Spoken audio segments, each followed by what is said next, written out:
11 episodes. It's just not enough for this series. It really isn't.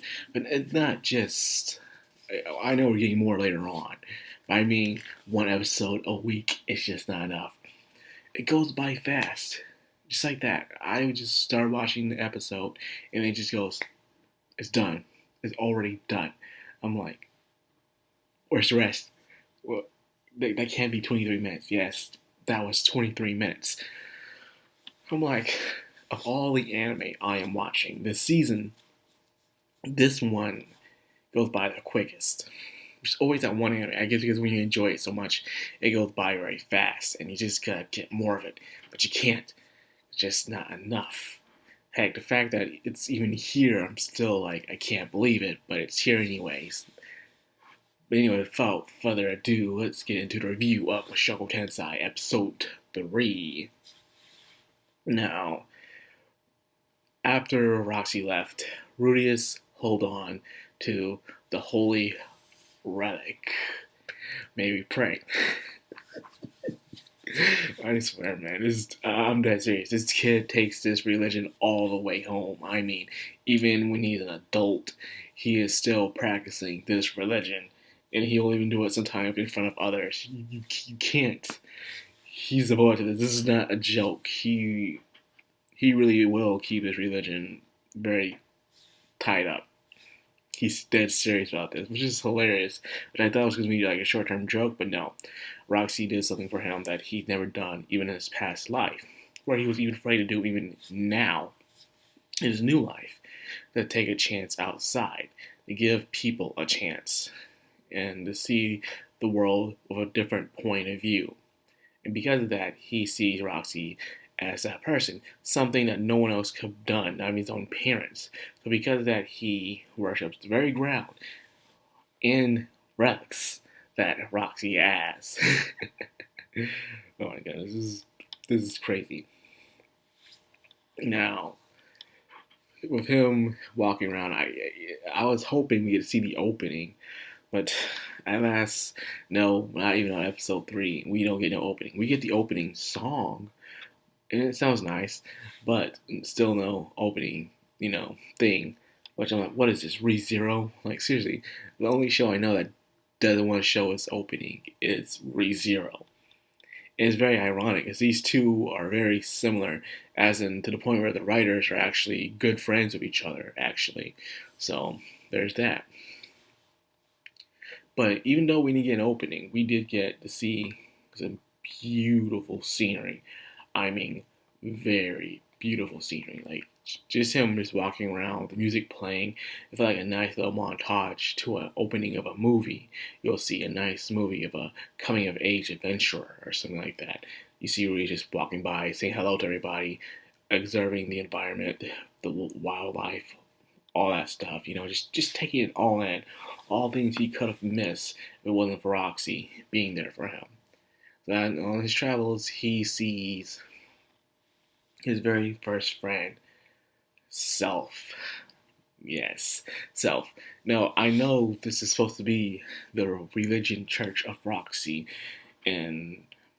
but between you and me, and those who follow my light novel reviews and my manga reviews, Selphie is my personal best girl.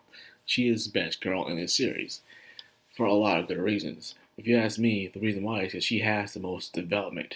Roxy is amazing as well. I see why people like her, why she is a favorite. But in my opinion, I see Selphie as my personal favorite because of how she grows throughout the series. And yes, I said she. So if you're watching this and you haven't watched the episode, what's wrong with you, okay?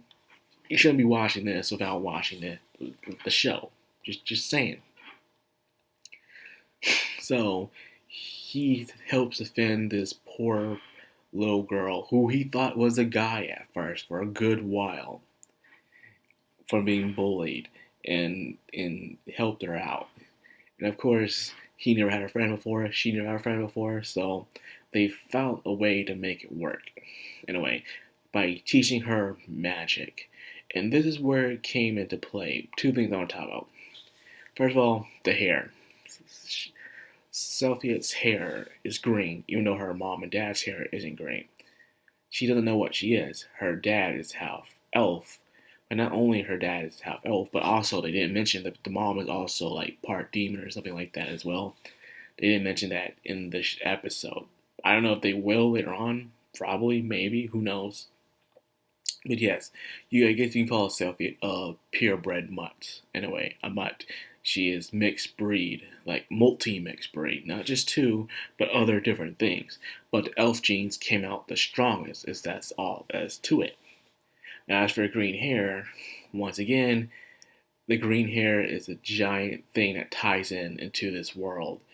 Very important, believe it or not, to the story itself, along as the same thing as Rudeus in his over amount of magical energy that Rudeus holds.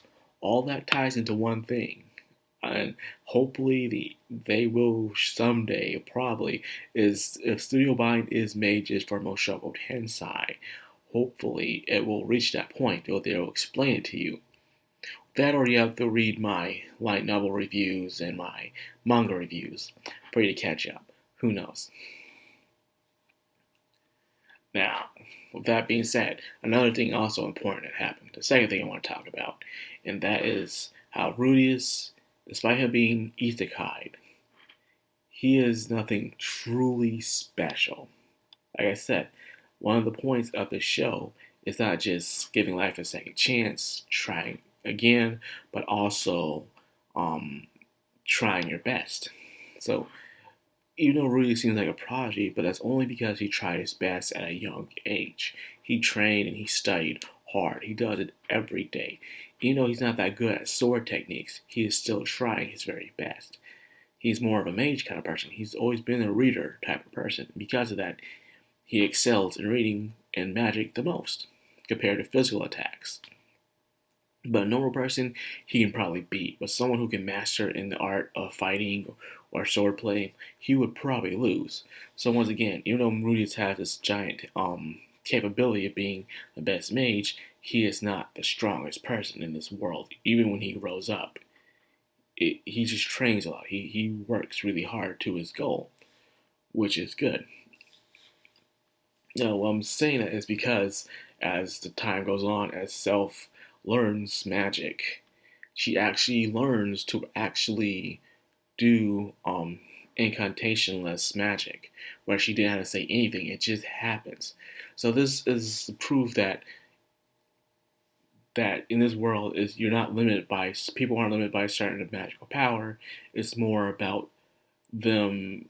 It's more about a feeling more than anything else, with something that the world did have yet to catch on to, like Rudeus has.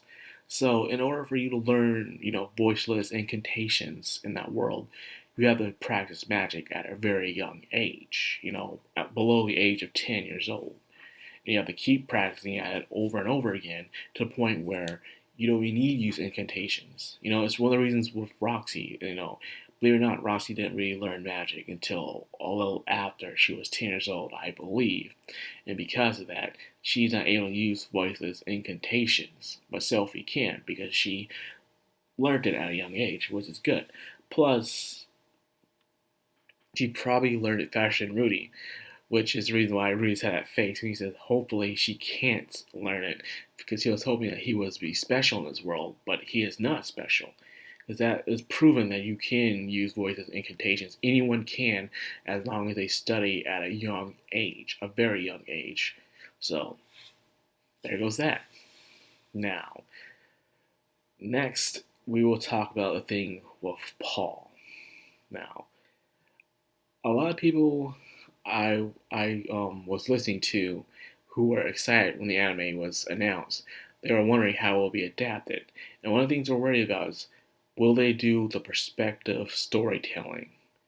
Where, if you read the light novels in Mushoku Tensei, heck, even the manga, there's a lot of point perspective in the story, where you'll hear other people's side of things that are going on. Sometimes you'll see Roxy's side, you'll see Selphie's side, you'll see Rudy's side, and you'll even see Zenith or even Lilia's side, and other characters throughout the story. So they're wondering, how will they tackle this?